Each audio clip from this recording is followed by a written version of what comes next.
have the potential absence of N'Golo Kante, and I think we've addressed that.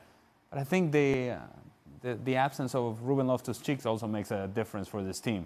He had become, arguably, their best midfielder, or attacking midfielder, a player that could join in the attack, had a tremendous back end of the season. He gets injured, and now you're going back to Barkley and Kovacic. And as good as they may have been at times, consistently over the course of the year, it hasn't been all that great. Kovacic has been criticized for many a times. Jorginho is going to have to defend out of the midfield. If N'Golo Kante is not there, then who covers that space and who runs that defensive work for them out of the midfield? I just think there are holes here for Chelsea, and there are many excuses for them to lean on. And when you give players excuses, that's difficult. I think Arsenal takes advantage of those.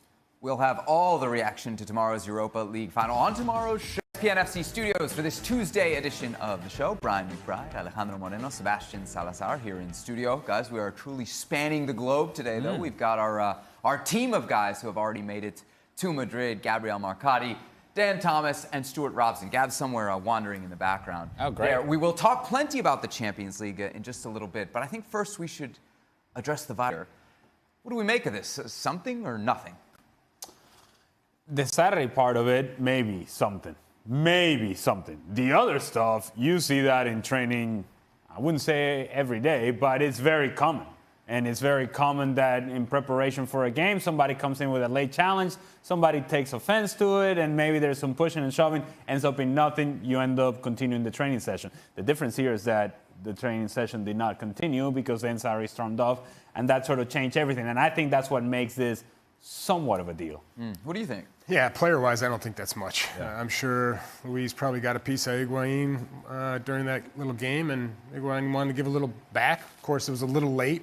Luis sees it, and then you have a conversation. And as long as it doesn't turn into something bigger and get in each other's faces and people have to pull each other apart. What about the Sarri reaction, though? The Sarri reaction has to be something else. Right. It cannot be that what just we saw on tape. It has to be something that he talked with David Luiz about before. And whether or not David Luiz had something to say back to him there or just disregarded exactly what he was said, talked to him about, those things, are pretty surprising to happen the day before a match like the Europa League final. So, I think this could be something between David Luiz and himself, and you add in the fact that Rudiger is not going to be healthy. You're asking a lot of a player that is going to have to cover and form a partnership with Christensen. Maybe it's the very tension of the fact that you have a final to play.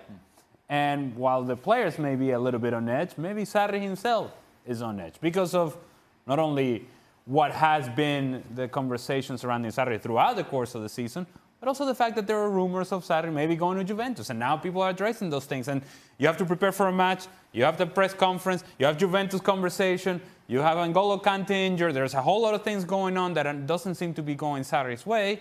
Maybe the tension is also coming out. Let's bring in Dan and Rabo here. Guys, it is just a video, but should we be making as much as we are of it? It seems like a lot of kind of overwhelming reaction from Sarri for something that is pretty normal. It's a big deal, isn't it, Robert? You've got your manager running off, kicking that hat. He hated that hat.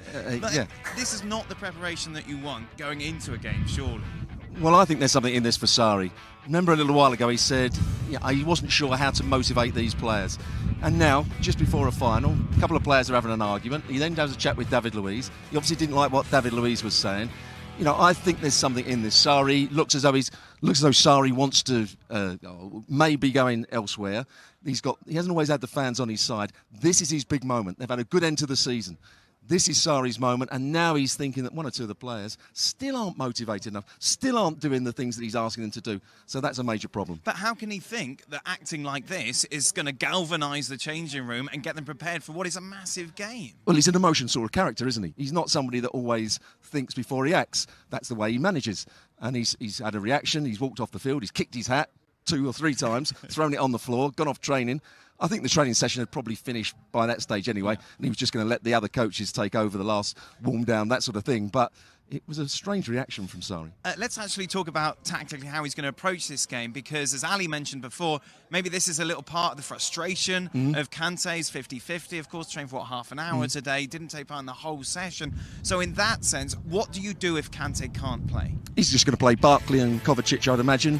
in front of Jorginho. So I don't think there's any problem for them. His big issue is who he plays up front.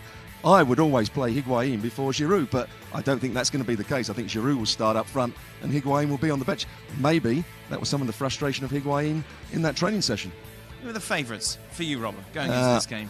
Who are the better team? Chelsea are the better team, but I think there's a lot of motivation with Arsenal at the moment. There's one or two issues with Chelsea, maybe with Sarri leaving, maybe one or two of the other players not quite happy. Eden Hazard's last game. I might just say Arsenal got the slight favourites. You look at it, would this motivate the Arsenal players as well a little bit? The fact that Sarri's acted like this, that they've shown a bit of weakness. I don't think they need too much motivation for the Europa League. Arsenal. Sure. They've played very well in the Europa League. It's been in the Premier League where they've not played quite so well. Unai Emery knows the game very well. He knows this competition very well, and that's going to be key to the game. Unai Emery